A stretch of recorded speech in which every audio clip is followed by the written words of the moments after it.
It's time for the Daily Stand Up Podcast presented by Agile Dad with your host, Lee Henson. Without any further ado, let's get started. I want to tell you about something funny that I heard the other day.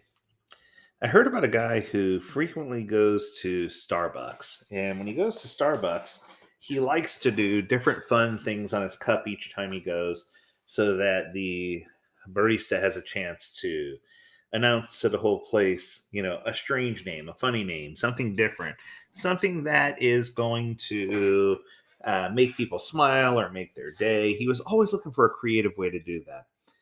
And on one day, he put on the side of the cup 24601. So when the barista called out, 24601, he screamed back, "My name's Valjean." And he did the whole Les Mis thing. And it was, I have to applaud. That is just a really fun, creative way to engage everyone there in the place. And the fun part was the barista knew Les Mis pretty well. So they went back and forth as if they were, Jean Valjean and others from the performance, and Javert and Valjean just went back and forth, and it was just so cool to see how they did it or what they did, and it was just a neat interlude. Now, why do I bring that up on our Agile Not So Agile episode of the Daily Stand Up Podcast? Because I wanted to talk about 24601 for a moment, and I want to talk about how that impacts us or what we can learn from that journey where sometimes we're at a point in our life where we may be at an all-time low and to the point where we don't even have enough to scrape together pennies needed for us to put bread on a table for our families or for ourselves.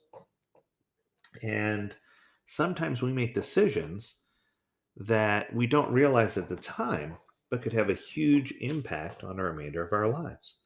In this case, Jean Valjean decided to steal a loaf of bread. And he did it with the pure intent of feeding his family. He didn't know what else to do. And by stealing the loaf of bread, he was imprisoned and marked as a thief and was going to probably be unable to do what he wanted to do with the rest of his life. He was labeled and cast out for a decision that he made. And my question to you is how quick are we to judge others, or how quick are we to be judged when we're down on our luck and we're in a hard time? My thoughts for this Friday's episode are that we need to understand that we will go through these dark places and we will go through these hard times. But just like Jean Valjean, there could be a light at the end of the tunnel, depending on what we do to recover. Now, if you've seen Les Mis, if you haven't seen Les Mis, I should say, spoiler alert, I'm about to tell you some things. So I'll give you a couple seconds to turn off the episode now. And when I say seen, it means seen or read. Okay. So in Victor Hugo's book, that was eventually turned into a play and a movie, which is absolutely fantastic, by the way, one of the things that happens after Jean Valjean gets out of his prison sentence, when he's finished serving his time, he has to carry this paper with him that says that he's a thief and a criminal. He's marked. He now has to go through life this way.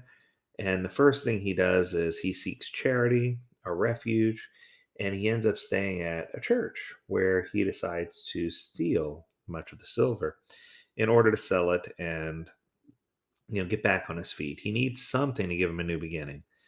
And when he gets discovered that he's stealing all, or he ends up escaping with the silver, and he gets caught.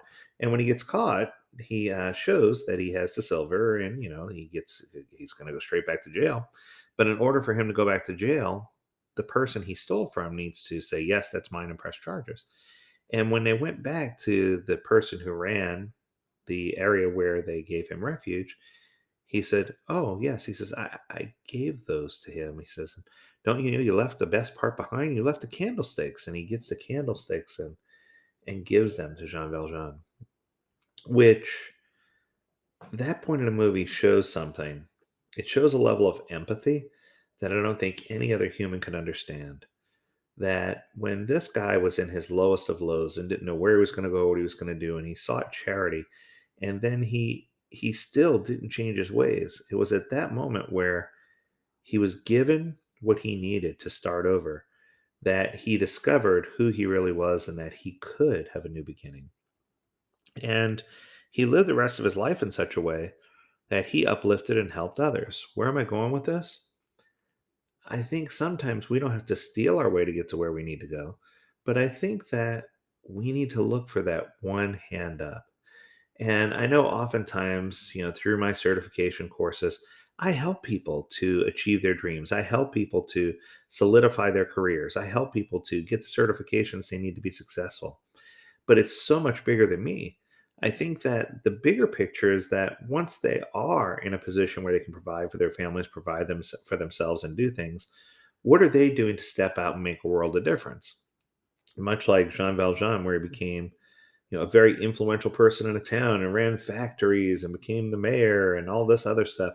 It's just really interesting to see his path where he took on all these additional responsibilities and became his own entrepreneurial business and really became successful. But much of his success was hinged on his ability to give and help others.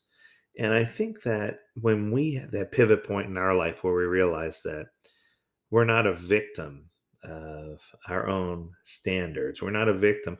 We are a victim of the decisions we make, but we're not a victim of the world's not out to get us. That's the easiest way for me to put it. And I think too often we look for excuses or look for reasons to blame what happened to us on outside things. The goal in life should be for us to find ways to improve who we are, if not for ourselves, to help others really improve who they are and figure out what we can do to successfully help people get to a point where they feel good about their contributions and what they can do.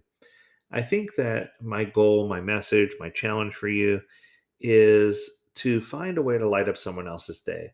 And even where this young man said his name was 24601 on a Starbucks somewhere, he didn't realize the impact that would have on everyone else there to really think through who Jean Valjean was or look up who he was and learn a way that they could better emulate what they could do in their lives to uplift other people to be a better person.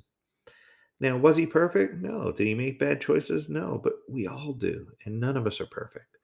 I think it's important for us to get past perfection and start working on refining who we are and helping others and uplifting others so that we can be the better person and make the better choice. I hope you have an enjoyable, amazing weekend. I look forward to serving you again on Monday. And as always, we encourage you to stay healthy, stay well, and stay agile, my friends. Until next time, do take care.